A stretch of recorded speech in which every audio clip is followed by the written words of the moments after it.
اليوم رح نعمل تجربة اجتماعية بمصر. مصر أم الدنيا اللي استقبلت السوريين أحسن استقبال وعاملتهم مثل إخواتهم. اللي ما سمعنا كلمة لاجئ كانوا على طول عم بيقولوا لنا أخواتنا أو الجالية السورية. رح نرد لهم الجميل بإنه نوزع لهم الورد كهدية مننا إلهم.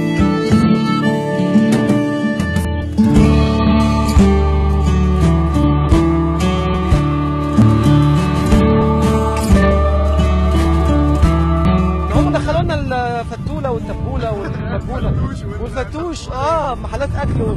لا سيبك بقى من الاكل والحمص. لا الشباب الفول ناس محترمه واحنا بنحبهم جدا وبلدهم مصر في اي وقت يجوا في اي. حبيبي هوبا بس ب 10 جنيه ده ب 10 جنيه. ما احنا اتفقنا بقى مش هندفع فلوس.